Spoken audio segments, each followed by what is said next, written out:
Sometimes I'm just like, why do we have the swaggiest team ever? It's incredible. They I'm just have so sorry. much aura, all of them. We have the swaggiest team and we have the most attractive team. Oh, for sure. Like, Best I, swag, best looks, oh, best hair, best personalities.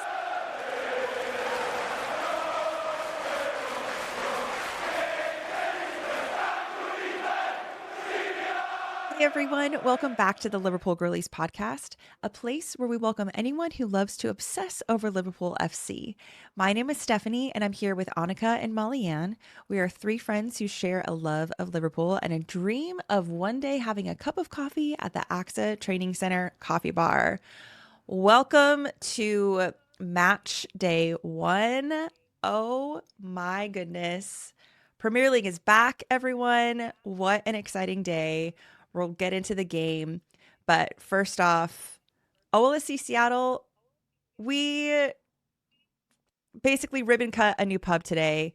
It was incredible. I understand that we drew, but the experience this morning was so much fun. It was so fun. I mean, I've been waiting for this day for weeks for many reasons, but one of them being our new pub. And it was so fun. I feel like it was just like a new energy, like so many new faces because we were in a new place, and it was great to be back with everyone today. So yeah, I know we drew, but we overall we won the day is the Oh, way I look at it. 100%. 100%. It was a packed house and spirits were really high. So it was a great beginning of a new chapter for our OLSC. Very exciting. I Yeah. also felt like it was a little personally reminiscent because the first game that we ever watched as fans was a 1-1 draw, a season opener. And so having a draw as a season opener, I don't know, in a new pub, it just felt a little like this is just how you start. Yeah. No, it's really good. It was the most number of people we've ever had at an opening match for a season for OLSC Seattle. So Wow. thank you to everyone who showed up. Please keep continuing to come to the pub. And if you're ever in town in Seattle, please come find us, come say hi. I'm just like beaming for how much fun it was. We got to meet so many new people and yeah, it was really great.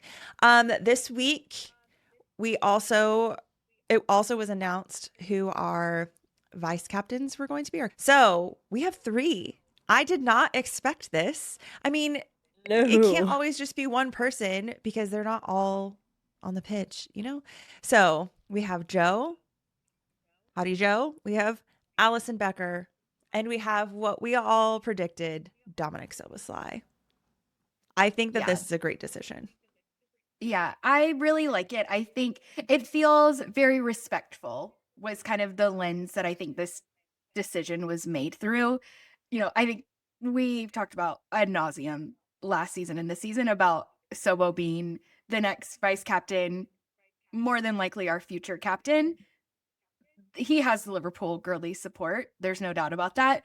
But I do think for Ali and Joe, like I would assume this is Joe's final season, and it feels like a really nice way to honor what he's done at this club and for this club. And kind of the same for Ali. Like if this ends up being his last season, I think it's just a really nice way to like honor his leadership and legacy. Iraola even said like on the pitch he's not going to wear the armband, so like we're not going to ever see it happening, but he does so much behind the scenes for this team. So it makes so much sense to like give them this honor and privilege throughout this season with so much transition. So I loved the decision. Yeah, it's really similar to giving that title to Andy last season. Yeah, and I think it is interesting because if they had only given the co-captaincy to Ali or Joe, it would to me feel like, okay, but at some point we have to start investing in what our future could be with leadership at Liverpool. And so I really like the balance of legacy and looking forward. So hopefully that helps Sobo have opportunities to step into more leadership while also not putting all the pressure on him to have the co-captaincy responsibilities that are just like he wants to invest in players, but like I guess the responsibilities that are more about representing the legacy of what the club is versus maybe more like on the pitch management of players and team. So I think it's a great choice. Yeah. We also got a good inside training this week. Vibes were high. We had a couple of coffee bar moments. Dom, it was Dom and what was the younger player's name that was sitting close to them? I can't remember who it was. And then there was some Yes, staff member that Dom seemed really yeah. close Was with. it Bacedic? I can never say his name. Maybe. Oh, I think so. He has like Yeah, curly yeah. hair. Yeah. And then there was a staff member in the middle of them who Dom seemed very close with. But yeah, vibes were high. It was a good inside training. Had fun listening to the music and adding some songs to my playlist. I spent too long doing that. But my hyperfixation, okay, I have to walk you guys through something. I'm trying to view inside training videos sometimes as like my opportunity to observe the players as influencers. And so like, what are they wearing? What are they carrying? What are they into right now? And I made an observation this week for inside training. That is my new hyperfixation. So that's going to be both McAllister and Ronald were carrying these leather drink carriers decked out with like stickers, and I think that they're mate like cup holders, but it was very stylish and very chic, and I'm like, could I get one of those to tote around my apartment with my coffee and my water and my, I don't know, Gatorade. So and how do we get stickers to them to put on their little leather carriers? Yes. I know. So I was inspired. I was like, let me think about applying stickers to things in my life. Let me get a little arts and crafts. That was my takeaway. I love this, Annika. And I actually wasn't like watching this with the lens of like, what are they wearing? How are they influencing us? But now that you mentioned it, I did notice that Alisson Becker was rocking the skinny jeans. So he's bringing early to mid millennial fashion back. White t-shirt and skinny. There you go. Wow, Allie setting the trends. One of the other things coming as people were coming into the training center, I can't remember last week if we actually talked about unlikely friendship pairings, but we have talked about that in the past.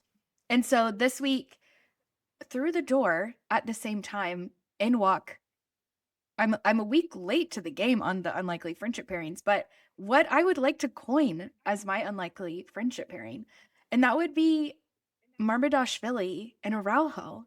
They walk in together, and I was like, how did we not see this? This is a dynamic duo.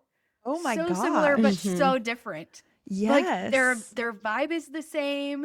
They're just like swag is the same. That I was like, if they aren't best friends, I need them to be best friends immediately. No, I totally agree. Right? Sometimes I'm just like, why do we have the swaggiest team ever? It's incredible. They have so much aura, all of them. We have the swaggiest team and we have the most attractive team. Oh, for sure. Like best swag, best looks, best hair, best personalities. The TikTok edit that I just posted for us, after I posted it, I was like, the caption should have been, Liverpool really does have the hottest team. And if you don't agree, I'm sorry. Like, we will never, ever see eye to eye because they are the most attractive people on the pitch. So you know what? We didn't win the game, but we won in other ways. Okay? Yeah. And no one can ever take it away from us. There's more than one way to win. Yes. I said my goal for this season is to redefine triumph. Okay? Week 1. Check. The only very random thing that I noticed, I was like, oh, we have a new fruit platter sitting on top of the coffee bar. I was like, it's something that should have like cakes or macaroons in it, and it's cut up fruit. So that's great. I love I was really just thinking, like, practically, how are you supposed to do this? Like, I didn't see like a napkin and a plate. I didn't see anything to pick up the fruit with. I'm not there. But I was just like, what is this here? This is new. What is it like? What is you're supposed to ask the barista to give it to you, like it's like a display case item. Just, on the corner. It was like right by Dom. Yeah. Okay. So like, maybe it was made specially. We'll have to keep an eye on that. Oh, I also forgot. I noticed Dom was drinking what looked like just a shot of espresso. Okay. No. That was not his. The shot of espresso, it was like a double espresso for the staff member that was next to him, and then in front of Dom there was a flat white. That's why I had to Okay, rewind okay. it so I could see That who makes was more the student. sense. Mm-hmm. Oh, Because yes, these are the things I that we need to pay attention verify to this. in inside training. Good. And then also, but we had a still photo this week of Rio and Gamoa drinking what looked like an iced latte or an iced mocha, something like that. So I'm always just collecting like what confirmed beverages do we see them consuming? And that's new. So I think we've really only been in hot beverage world. So that's what I'm saying. we need So our maybe waves, this probably week, Gen Alpha. We need our Gen Yeah. Alpha bringing in the iced coffees. Gen Alpha, wow. Normally I make a hot coffee, but maybe this week I'll have some cold coffee in honor of Rio.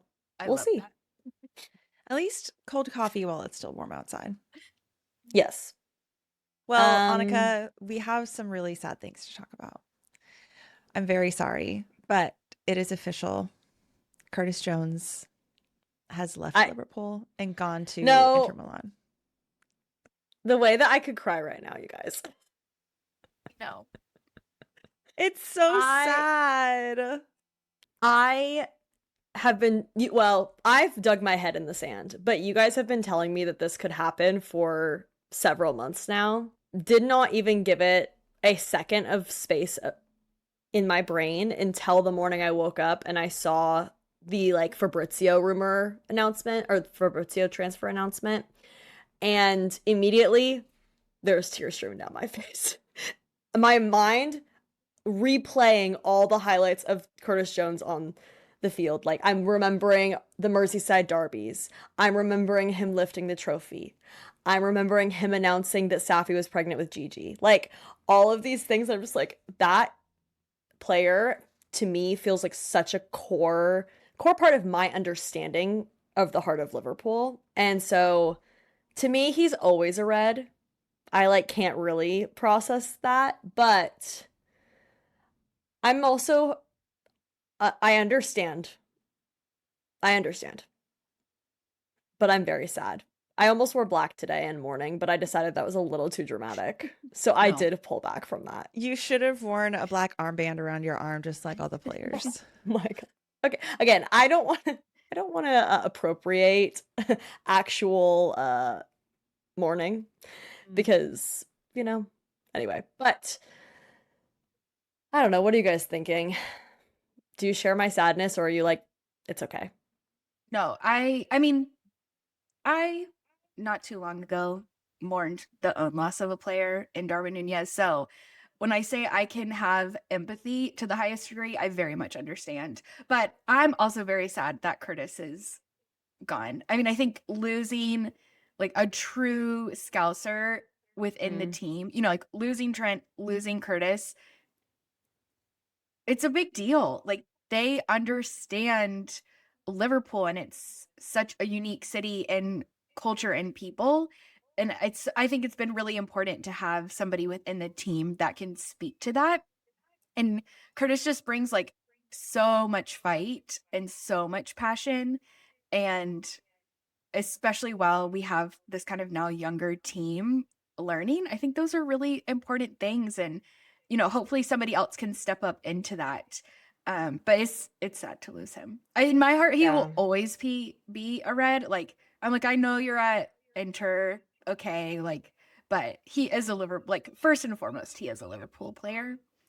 I think the only bright side to this is we now get Safi vlogs in Italy, which I do think will be at just a different level. So I hope Safi's excited about the move. I'm excited to see the content. And he does seem very excited about it. Yeah, seeing Safi and Gigi in Italy, I think will be really cute. I will forever remember Curtis at the Everton match. I think it was February of last year, getting in that fight and getting the red card. I mean, that's when I fell in love with Curtis. Because Yes. I have said before, I did doubt him in the beginning. And that moment, forever sold. Okay, we don't have to rehash it. I made a public apology on this podcast, so I've owned it, okay? But that moment, he won me over. I don't know. All around, I just feel I feel sad. I'm just think I'm gonna be sad. I texted Molly Ann and the day of, and I was like, "How did you get through this with Darwin? Like, I don't know how you Right. did this." Because I love Curtis, but it's not like he's the one apple of my eye. Like, I have a lot of favorite players. Anyway, I know I was like had empathy for you when you're going through it, but even now I have so much respect for the fact that you still showed up and kept supporting because a big Thank part of me you. wanted to just like throw a fit that he wasn't on the team. So, It's okay. Life is about loss and moving on. better to have loved and lost than never loved at all. Isn't that the truth? Football is life. But life is about so much more than football. Wow. Ted Lasso with the quotes. Mhm. All right, but today was about football because Yes. Was. Liverpool had their very first game of the Premier League season. Let's go. Officially back. So we played Newcastle at St. James Park. Intense environment, physical game as we expected. Kind of what were your overall thoughts, takeaways watching this first match? Honestly, nothing surprised me. The way that Newcastle shows up, physical, they try to play mind games. Then every single time Isak getting the ball, they booed. We all anticipated that. It is not surprising that that game was challenging for us. We saw a lot of promising things from the team. There were a lot of sloppy moments as well. But the Yeah. thing that I appreciated the most from Liverpool was the fact that they didn't give up, just their mindset. I mean, our stats were decent, just the two counterattacks that we lost, that we can fix that. That is something that can be fixed. So I have not Absolutely. lost hope. There are definitely things that need to be improved, but and it's so crazy during like pretty much the whole second half when we were down 2-1, I was just thinking, okay, what am I going to say? What am I going to talk about? How is this going to end? It is crazy how in one split second the emotions about the game can just change. Like all of a sudden, I watched Victor get that penalty and then just staring straight at the ref of like, are they going to point? Are they going to point? And I was like holding my breath. And it was then that I lost my voice for like 15 minutes because Young and I both jumped up and screamed in each other's faces. And everyone was like, it's going to be Dom. It's going to be Dom. It's going to be Dom. And it was. And he got it. So anyway, it's just crazy because one, we had a lot of fun for the first 4 minutes and then we conceded a goal. And then it was sad. And then we drew and that lasted 2 minutes. So for the majority of that match, we were just in despair for most of it. So it's nice to end the way that it did. Should we have drawn? No, we probably deserved to lose. There were points that looked really, really good, but we got very lucky, and I am so grateful for that stroke of good luck. I mean, call me like controversial or crazy here, but I really found the game kind of hopeful in terms of mentality because I think I've just seen us get really down on ourselves. And while I saw signs that the players were frustrated a little bit with the communication with each other and with themselves, I did feel like they were fighting till the very end I agree. and we were matching it. Sometimes when we play an intense team, we kind of let them step on us a little bit. And I didn't feel like we were doing that as much today. It at least is heading in the right direction for me in terms of they just were continuing to create moments that had me really rooting for them and cheering for them and hopeful for what was going on. And when I looked at the stats at the end of the game, we had so many shots and we had a lot of possession. And our pass accuracy wasn't as bad as I thought it would be, considering how much it felt sloppy to me at times. So I don't know. I kind of feel like, yeah, there was a world that we could have lost. But honestly, we were creating so much that I think if we had had the finish in the first half, we could have won that game, like, or could have had a very different story. So to me, I feel like it was like a really good base for where we're starting. It's neither good nor bad. It's not a false sense of confidence, but it's also not, I think, despair. I don't know. I feel fine with it. I felt like this game really like set the right expectations for this season and like did a good job at managing expectations Mm, for this No, that's season. a really great that's point. a good way to put it. Yeah. Yeah, like I think we saw like you both said, some really good moments. There's definitely some opportunity, but we didn't give up, like Annika said. I think that's the biggest thing. I watched Ariola's like just a clip of one of his interviews post match, and he said, you know, we have to value the player's attitude until the end. And we just didn't always see that last season. And so the fact that, I mean, you could tell they about what 60 minutes were like exhausted, especially Rio, Yes. like Florian, but that didn't stop like their attempts. Um, Yes. so They I didn't just think, give up and play volleyball. yeah, Like, yeah.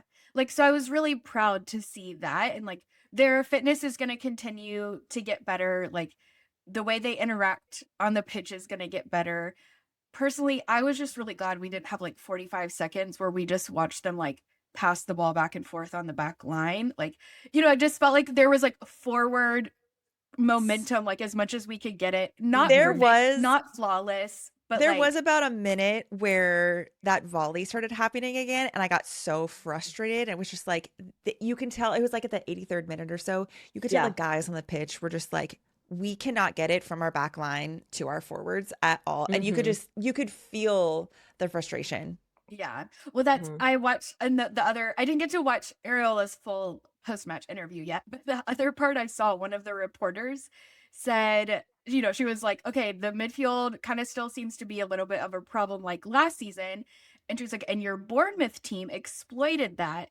And this man goes, yeah, I remember. Big smile.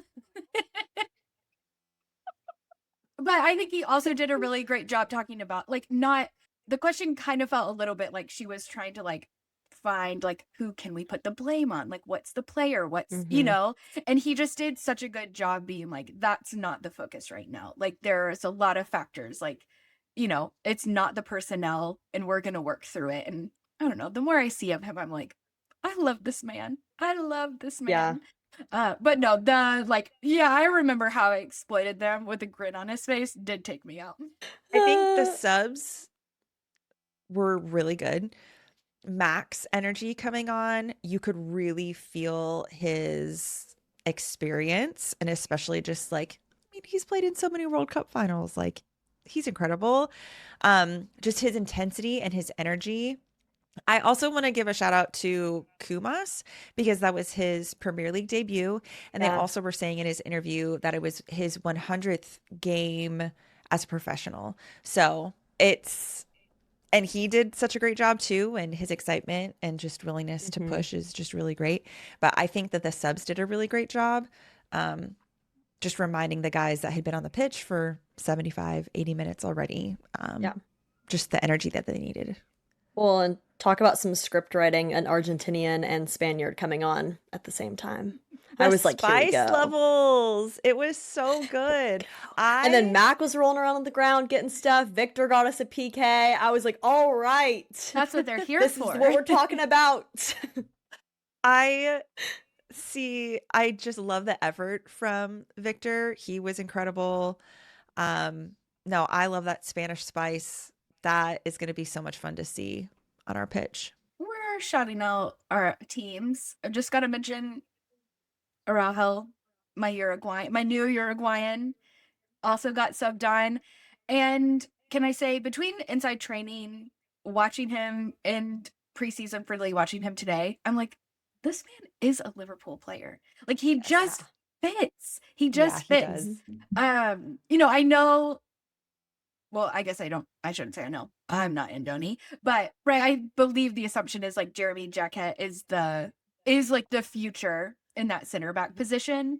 But I love that like he is kind of that backup and that support and has just like so much calmness and confidence and leadership that just like can instantly bring. Yeah. So I loved getting to see him play. I just feel like he's been around. Like I don't feel like Yeah, he's new. totally.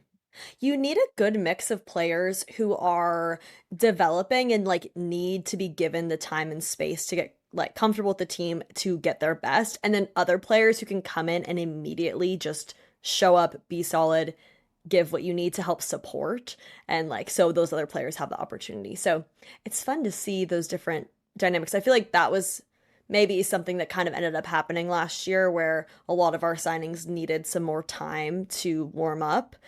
It was really mostly Hugo who came in and made an immediate impact. Even Kirkez, it took till the maybe second half of the season to really warm into it, even though we saw really bright spots at the beginning. So I feel positive about stuff, you know? Yeah. I think reasonably. I kind of feel feel guilty about feeling positive because I was like, we drew, but we walked away and it felt like we won. That is how I felt. I was like, it just kind of felt we like left on a won that high game. note. We really did. It ended well.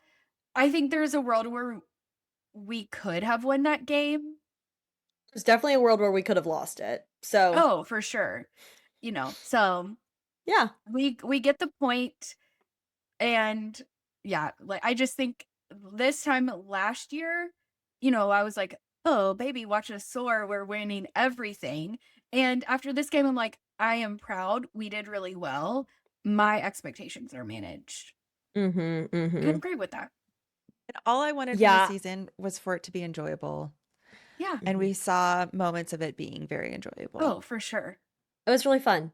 I wish that we had had more than 7 minutes in the position of winning or drawing, just because that helps the body be a little less stressed. But that will come. It's fine. Also, the Newcastle keeper had an incredible game. Like, incredible game. Oh, yeah. We had a lot of great shots. Like, there were a lot of missed opportunities. Like, I'm not saying it was like super, super unlucky, but there was a world. So yeah. I think as our midfield gets to work with Isak more, right? Like he had so many finishes that were like so close. They're learning. Like, yeah, I think it'll be good. Well, it's very exciting now that we're in it. Saturday, we've got Nottingham Forest to look forward to. We're going to be playing at Anfield. It is a very early morning game for us at 4:30 a.m. So remains to be seen. I think I might be doing my classic set my alarm at 6 and watch the recording when I wake up. But we'll see. Maybe I'll rally for a 4:30. You never know. Do you guys have my bed at 4:30? Yeah. But that's it. I think you as go far back as to I that can after. go. Yeah. I will be in London working, so we'll see TBD on if I can like put it up on a TV for everyone to watch. I'm just going to turn everyone into Liverpool fans. It's fine. Yeah. No, I'm excited. I'm excited to be back at Anfield. I think that'll be a big advantage. I'm just excited to see week over week, like what changes, how they grow, what are the new dynamics, who starts, who gets subbed on type of things. So I think Forest is a great opponent to kind of take what we learned today and be able to start apply that against. Yes. Yeah, so I think it'll be a great game just to kind of test out week 2. What is that looking like? Where are we at? Well, player of the week. We get to be here again. Annika, you're up first. All right. I'm going to pick Florian Wirtz for my player of the week because and there was literally, I think, no shade meant by this, but his name was in the headlines a little bit this week when Iraola was talking about his playing, like his brilliance on the field and his intelligence on the field, which is something I had noticed in preseason. I think I talked about last week.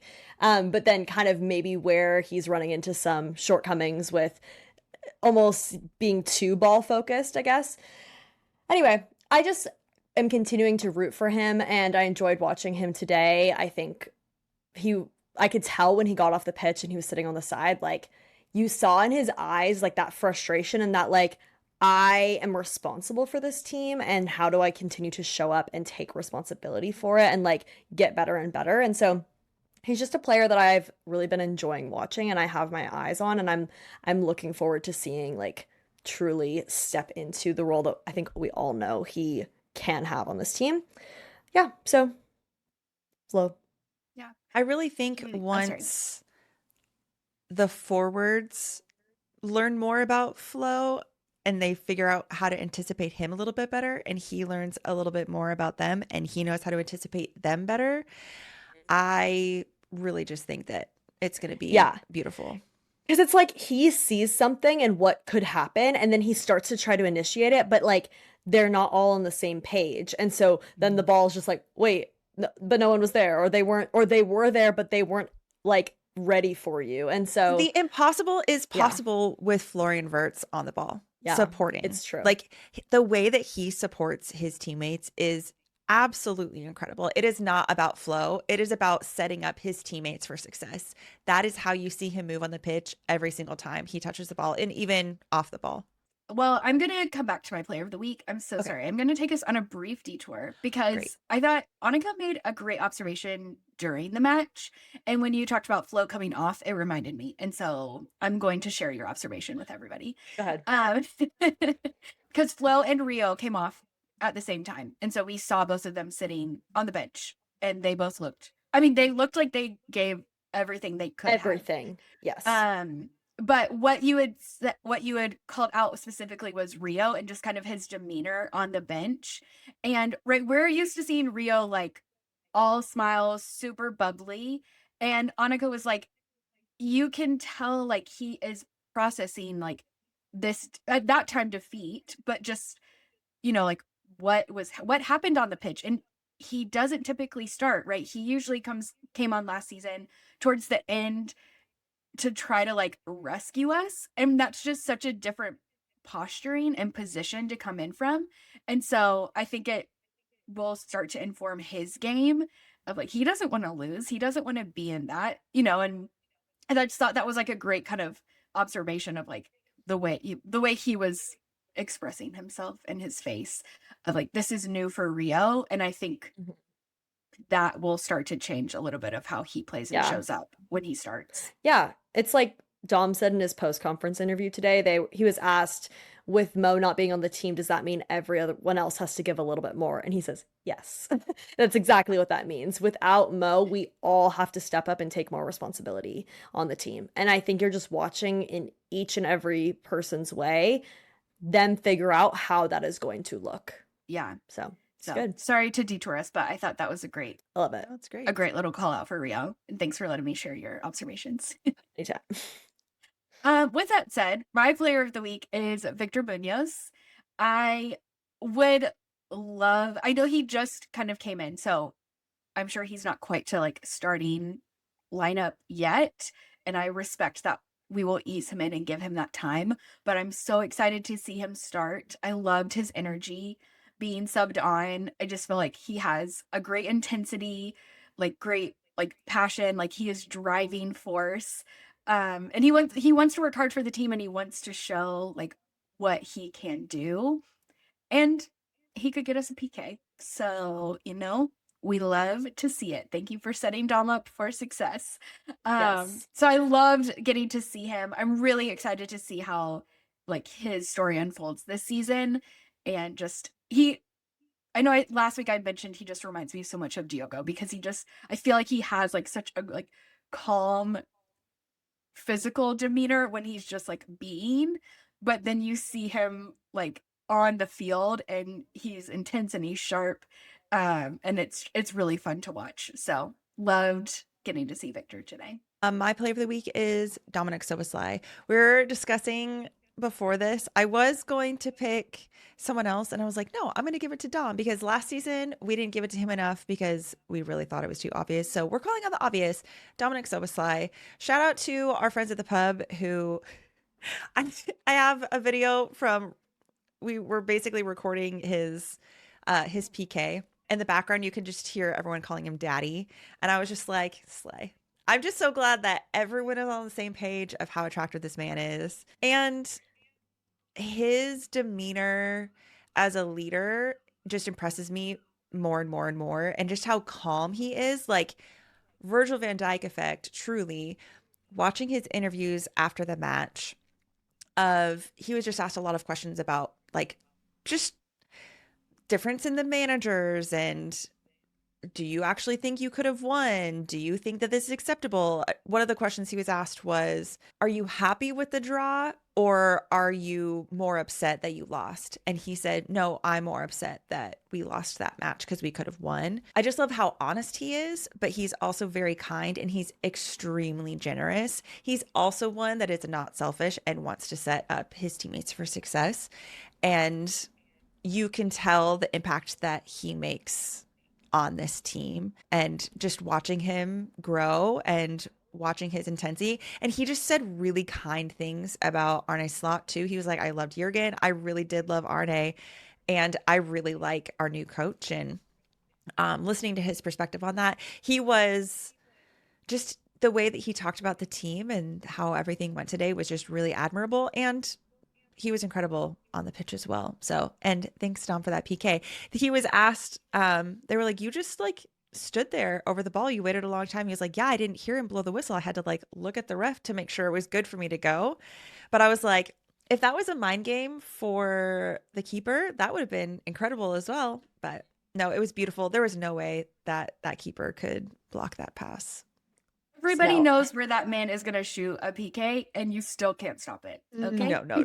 There's literally no stopping that shot. So anyway, Dominik Szoboszlai, thank you so much for everything you do for us. Well, and I hate to throw out this announcement buried at the end of the podcast, but we are going to have to rename this podcast because today I was asked if we are the Szoboszlai girls.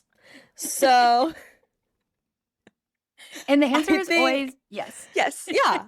So I've taken that advice to heart and I'm going to go ahead and start working on the rebrand. Hope that you'll join us in the future for Szoboszlai girls. Okay.